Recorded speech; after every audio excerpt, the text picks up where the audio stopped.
Bem-vindo, bem-vinda a esse devocional diário, esse devocional que acontece de segunda a sexta-feira no meu perfil no Instagram, @isapenha Mensagens de Vida, e de sábado e domingo às 19h30 eu subo o vídeo gravado aqui no meu canal no YouTube. Por quê? Porque todos os dias é dia de estabelecermos relacionamento íntimo com o Pai por meio da sua palavra. E não há descanso, não há feriado, não há sábado, não há domingo. Todos os dias é dia de ler a palavra, é dia de refletir sobre a palavra, destacar aprendizados e meditar acerca da palavra de Deus. E hoje eu convido você a ficar aqui nesse vídeo até o final, que nós teremos comentários, meditações e reflexões acerca dos Salmos 63, 64 e 65, bem como o capítulo 6 do livro de Romanos. Então nós fazemos leituras concomitantes do Antigo e do Novo Testamento. Por que isso é importante? Porque a palavra de Deus, ela é dinâmica, ela dialoga o Antigo e o Novo Testamento. Muitas vezes nós temos referências no Novo Testamento a livros do Antigo que, se você não conheceu, se você não tem familiaridade com o texto do Antigo Testamento, você não tem uma compreensão segura acerca daquilo que o autor do Novo Testamento está falando. E assim, nós passando pela leitura também do Antigo Testamento, é possível você ter uma compreensão bem mais profunda acerca do texto.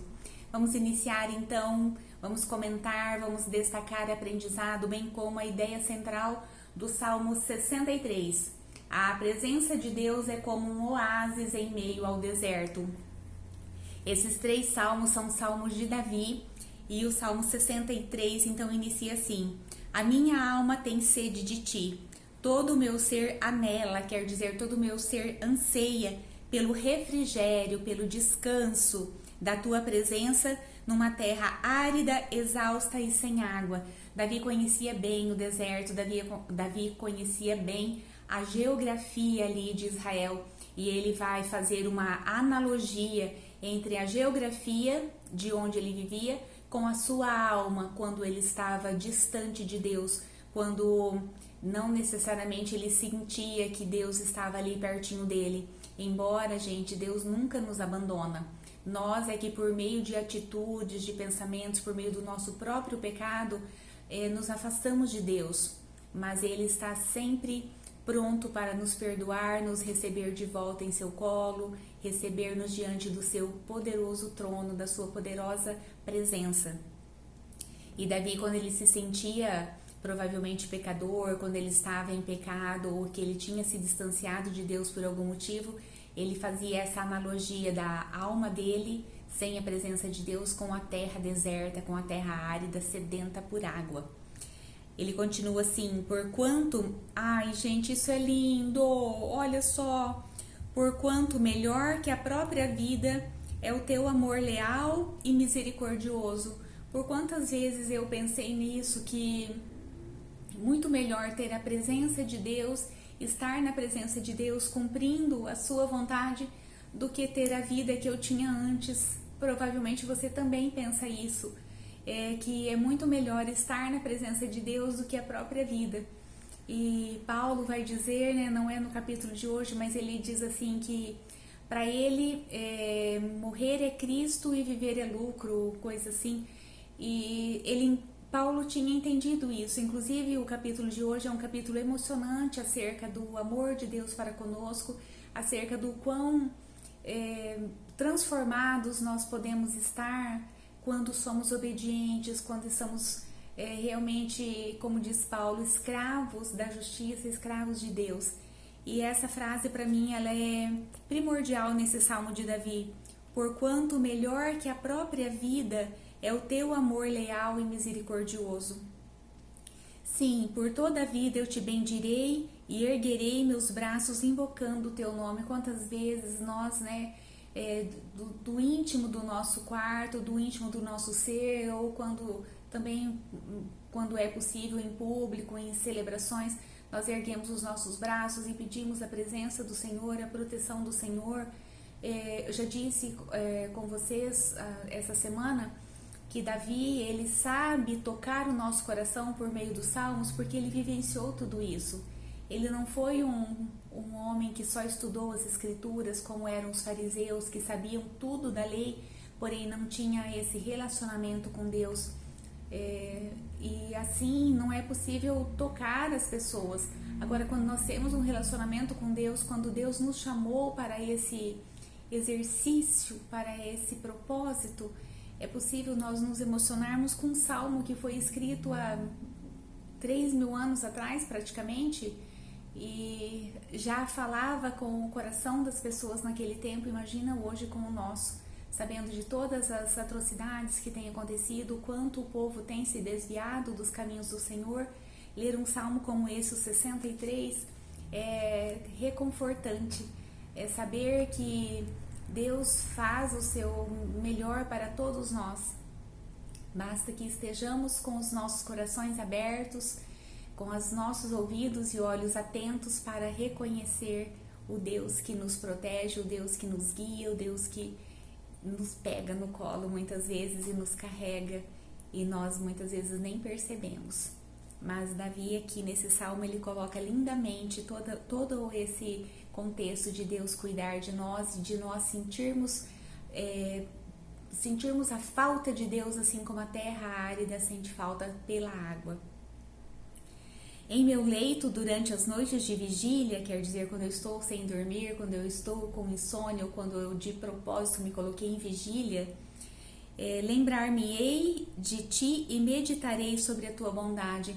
Quantas vezes nós temos tempo de parar para meditar sobre a bondade de Deus? Gente, isso é um exercício que pode ser feito diariamente. Nós meditarmos na bondade do Senhor, meditarmos sobre os seus feitos, sobre a sua palavra. Não precisa meditar um texto inteiro ou 4 capítulos, como nós fazemos aqui para cumprir esse devocional. Pegue um versículo, como aquele que eu falei para vocês ontem do livro dos Romanos, que onde abundou o pecado, superabundou a graça, e comece a fazer referências da tua vida em relação a só esse versículo. Nem é um versículo inteiro, se eu não me engano é metade de um versículo. Medite nele durante um tempo, fique com ele em seu coração, coloque um papelzinho no bolso, volta e meia você vai lá, abre, lê, memoriza aquele versículo. Você vai me contar como que a tua vida espiritual vai mudar, como o teu relacionamento com Deus vai ser transformado por uma pequena atitude. Assim como Davi está descrevendo aqui, nas noites de vigília, ele escolhe meditar sobre a bondade de Deus. E por último ele diz: minha alma a ti se une, e tua destra me sustenta. A nossa alma precisa se unir com a alma de Deus. A nossa alma precisa estar em contato, em conexão com a alma de Deus. E só assim, gente, nós seremos saciados com a sua misericordiosa presença, com a sua poderosa presença em nossas vidas. Mais um salmo de Davi, o Salmo 64, que agora a ideia central é: a alegria e a justiça está em temer ao Senhor. A alegria e a justiça está em temer ao Senhor. Ouve, ó Eterno, minha voz, quando expresso meu lamento. Defende-me da conspiração dos ímpios e da ruidosa multidão dos perversos. Davi conhecia bem o que era um homem impiedoso, o que era uma multidão de perversos. Ele foi duramente perseguido por Saul, por reis de outras nações, pelos seus próprios servos. Muitas vezes ele era traído por colegas, traído por pessoas que eram do lado de Saul, e assim ele sabe exatamente o que é viver uma perseguição, o que é viver o tormento, o que é viver com gritaria de inimigos ao lado dele. Teve até uma vez que ele estava retornando, ele tinha sido coroado rei, ele estava atravessando o Jordão, que teve um dos parentes de Saul que ficou enxotando ele, gritando, profanando o nome dele, gritando maldições acerca dele, e Davi não abriu a boca, ele ficou quieto, como quem não estivesse ouvindo aquilo. E o que ele fazia? Ele não ia lá debater com a pessoa, ele não ia contar para os outros: olha, fui humilhado, não. Ele derramava o coração dele para Deus, que era a pessoa que podia ajudá-lo. Se há uma coisa que eu aprendi nessa vida, é nós derramarmos o nosso coração para Deus unicamente. ou para pessoas de extrema confiança, porque muitos estão querendo só saber se você está mal mesmo para ele torcer para ser ainda pior. Então nós precisamos ter cuidado com o que nós abrimos nosso coração para as pessoas. Davi sabia muito bem disso e ele guardava o seu lamento, guardava as coisas para chegar e derramar diante de Deus. Agora nós, né, amores, na nossa correria, muitas vezes não temos tempo de orar. Eu tenho tempo de contar as minhas coisas no WhatsApp para alguém, mas de ficar 15, 20 minutos fechado lá no meu quarto, ou que seja no templo da denominação que eu sigo, que seja em meio à natureza, para louvar e glorificar o nome de Deus, daí eu não consigo. Não tenho tempo. Mas agora falar, murmurar em grupos de WhatsApp ou com pessoas, aí eu posso. Olha só o exemplo de Davi aqui. Ouve ao Eterno minha voz quando expresso meu lamento. Defende-me da conspiração dos ímpios e da ruidosa multidão dos perversos. Conspiraram para tramar ciladas e argumentam entre si. Quem nos descobrirá? Geralmente quem vai fazer a maldade, quem está conspirando a maldade contra o outro, acha que nunca vai ser visto, que nunca vai ser descoberto. Lembra-se que eu disse que o ímpio é aquela pessoa que vive como se Deus não existisse? Ele não tem a consciência de que Deus é onisciente, onipresente, onipotente, para vigiar, para estar atento a todas as coisas que ele realiza. E assim ele ser punido da maneira que ele merece. Porque Deus é eternamente misericordioso desde que nós nos arrependamos. E nós vamos ver no livro de Romanos como é o batismo, o que o batismo significa, gente, para nós, que nós não temos muitas vezes consciência do que é um batismo. E aqui, quando eu tenho a consciência de que Deus é onipotente, onisciente, onipresente, eu sei que no mais recôndito, no mais escondido dos becos que eu agir, que ninguém vê, Deus está vendo. Deus sabe de todas as coisas. E Ele vai pagar segundo os meus feitos. Ele vai retribuir segundo as minhas ações, segundo as minhas atitudes. Tramam a injustiça e declaram: fizemos um plano perfeito. Tudo isso nós pensamos quando estamos agindo fora, achando que estamos fora da presença de Deus, né? Um plano perfeito. A mente e o coração deles buscam legitimar os crimes cometidos. Sabe aquela pessoa que fala assim: eu maldisse mesmo aquela pessoa, também não sabe fazer as coisas direito, realmente eu humilhei fulano de tal, mas imagina uma pessoa totalmente sem educação, me tratou mal na loja dele e tal, começa a querer dar desculpas para aquilo que ele fez, a atitude que ele tomou. Claro que eu ia trair mesmo aquele meu amigo, nunca foi leal comigo também eu traí de volta, paguei com a mesma moeda. Isso muitas vezes nós pensamos em o mais íntimo do nosso coração. Mas aqui está, sua própria língua lhes provocará o fracasso repentino.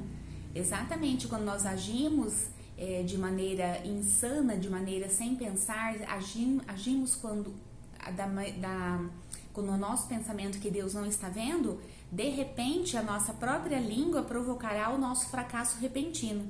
Então todos os seres humanos temerão e proclamarão as obras de Deus. Que se alegre o justo no Eterno e nele busque refúgio. Davi termina esse salmo lindamente, coroando ele com essa frase: que se alegre o justo no Eterno e nele busque refúgio. Somente em Deus nós temos o refúgio verdadeiro. Somente em Deus nós podemos ter o nosso refrigério, o nosso oásis em meio ao deserto. Que eu já disse lá no início, né? O salmo, a ideia do Salmo 63 era: a presença de Deus é como um oásis em meio ao deserto. E é isso que a nossa alma deve buscar todos os dias, esse oásis na presença do Senhor. E por fim, o Salmo 65 também de Davi, a ideia principal é: louve ao Eterno, pois dele procedem todas as boas obras. A ti, ó Deus, é dedicado todo louvor. A ti que acolhes as orações, virão todos os seres humanos, quer dizer, o desejo de Davi é que todos os seres humanos que cheguem a Deus para derramar sobre ele, para derramar aos seus pés as orações, as suas petições, as suas conclamações. Tu nos respondes com tremendos feitos de justiça. Ó Deus, nosso Salvador, que sustentas a terra até os confins e os mares até o mais longínquo e profundo. Aqui Davi vem fazer um louvor a Deus acerca da criação. Ele fala que ele sustenta a terra até os confins e também os mares, até o mais profundo dos mares. Tu que aclamas o rugido, tu que acalmas o rugido dos oceanos, o bramido das ondas dos mares. Lembra-se que quando Jesus estava no barco e teve a tempestade e ele deu ordem e o vento parou? E daí os discípulos comentaram: quem é esse que até o vento e o mar o obedecem? Aqui Davi fala sobre isso.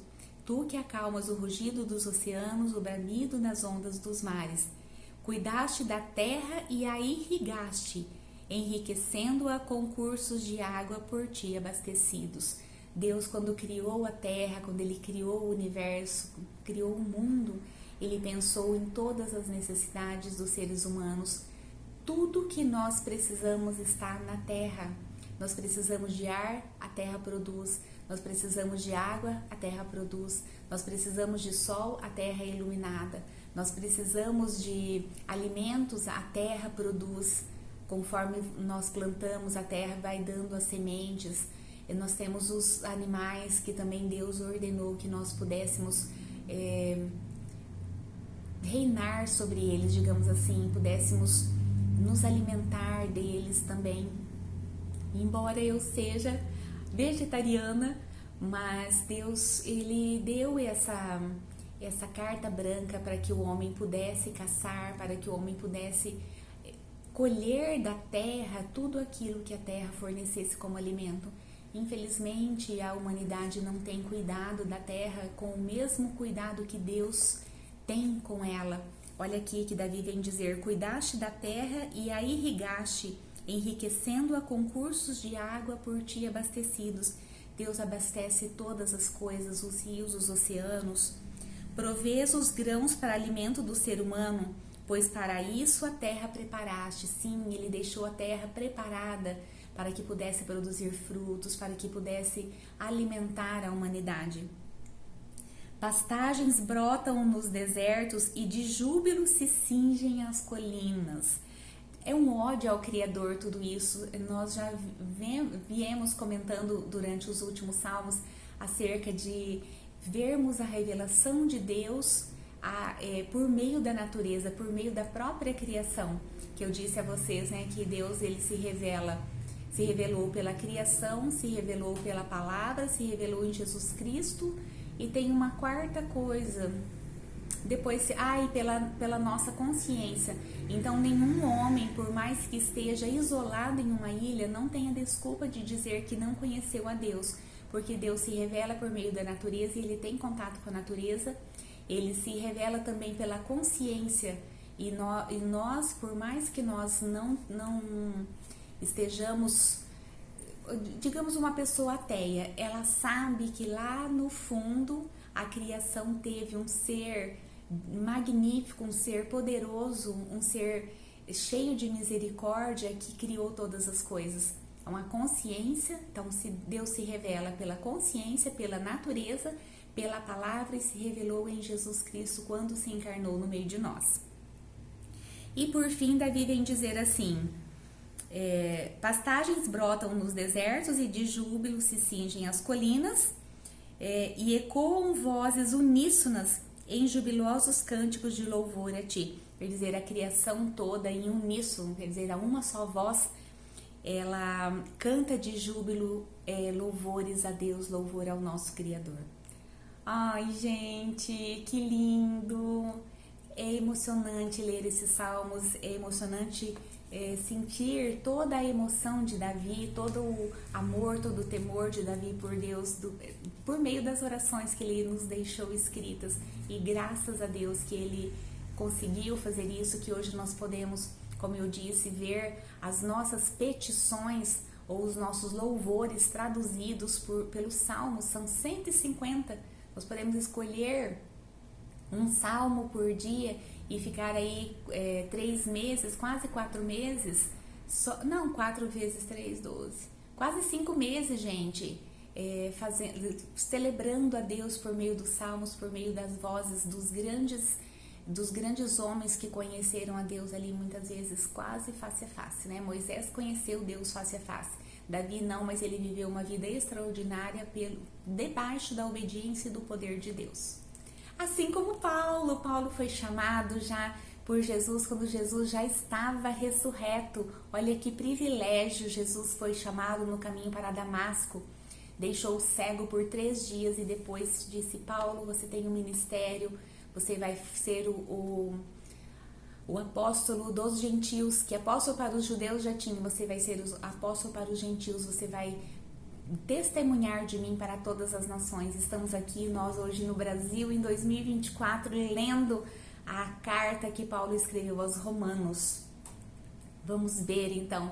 Hoje a ideia principal do capítulo é que o salário do pecado é a morte. Ai, o salário do pecado é a morte. Vamos ter isso em nossas mentes. Assim como onde abundou o pecado, superabundou a graça, também o salário do pecado é a morte. Quando eu estou agindo diferente do que Deus quer para a minha vida, do que Ele planejou para as nossas vidas, nós temos a morte como nosso futuro. Vamos lá então, ponto 1. O batismo significa morrer para o mundo ou para o pecado e nascer para uma nova vida. Olha só, a respeito daquela palavra, mas onde abundou o pecado, superabundou a graça, Paulo vem dizer assim: então qual seria a conclusão? Que devemos continuar pecando para que a graça seja mais derramada ainda? Ele fala não. Por quê? Porque quando nós nos batizamos, quando nós conhecemos o batismo em Cristo, quando nós reconhecemos que Jesus é nosso Senhor e Salvador, nós vamos ser crucificados com Cristo e assim igualmente ressuscitar como Ele ressuscitou para uma nova vida.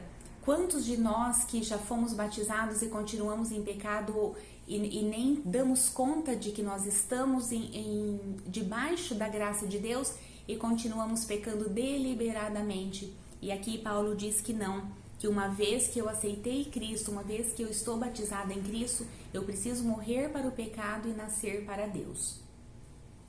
Gente, eu vou ter que correr um pouquinho aqui que o tempo já está avançado. Assim como nos unimos a Cristo por meio do batismo em sua morte, assim também será na ressurreição.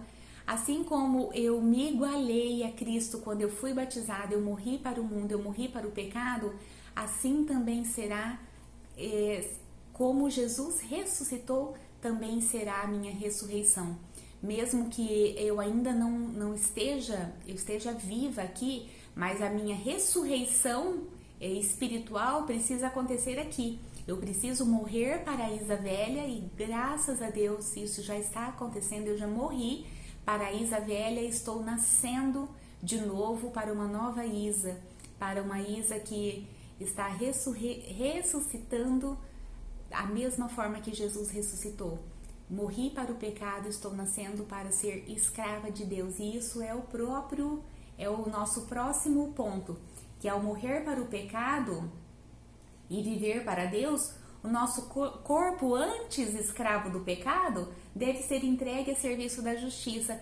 Paulo vem dizer assim: você antes não dava o seu corpo, os seus membros, tudo para servir ao pecado? Da mesma forma, quando você nasce de novo, quando você está morrendo para o pecado e nascendo para Deus, o seu corpo, os seus membros devem ser escravos também da justiça de Deus. E ele diz assim: olha, eu só estou dizendo falando de escravo, porque vocês são homens comuns.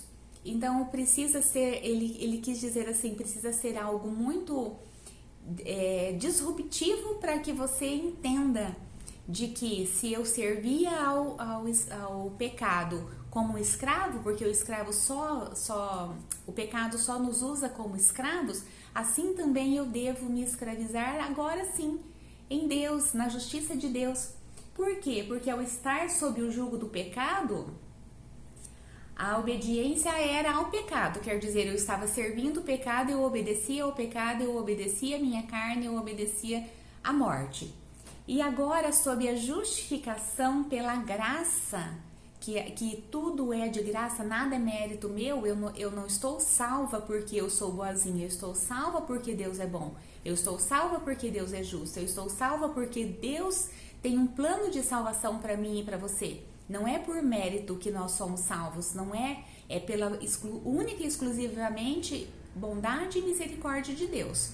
E assim, então, como eu servia antes ao pecado, hoje eu posso servir e obedecer a Deus. E qual é o fruto disso, Isa? Então, o fruto do pecado era a morte, mas o fruto da obediência a Deus é a santificação para a vida eterna. Lembra que eu já falei para vocês que a justificação é um ato, acontece uma vez na vida quando eu creio que Jesus é meu Senhor e Salvador. Já estou justificada, Jesus já morreu na cruz, levou sobre ele todos os meus pecados. Porém, a obediência a Deus vai me dar o fruto para a santificação. A santificação acontece todos os dias, a santificação para a vida eterna. E também isso vai me santificar e permitir que eu seja glorificada no juízo final, que eu nasça de novo, que eu tenha o direito de ser ressuscitada junto com Cristo, junto com os santos. E também, por fim, a obediência ao pecado era a morte eterna, e já a obediência à graça, a obediência a Deus, a obediência à nova vida, depois de conhecer a Jesus, o fruto então é a santificação para a vida eterna, para a nossa glorificação. Ai, meu Deus, não falei nem um terço do que precisava ser falado a respeito desse texto incrível. Leia Romanos 6, leia, vá para o texto, tenha você a sua própria percepção acerca desse capítulo maravilhoso que Paulo deixa para nós. E amanhã, então, as leituras serão acerca dos Salmos 66 e 67, bem como de Romanos 7. Salmos 66 e 67 e Romanos 7. E amanhã, domingo, novamente aqui às 19h30, o vídeo estará disponível para que você possa cumprir aí o seu devocional diário, que acontece, então, é nossa obrigação todos os dias estarmos em relacionamento íntimo com o Pai, porque só por meio dele nós temos a graça da salvação. Um beijo, até amanhã, e na segunda-feira estaremos juntinhos ao vivo lá no meu perfil no Instagram, @IsaPenha Mensagens de Vida. Tchau!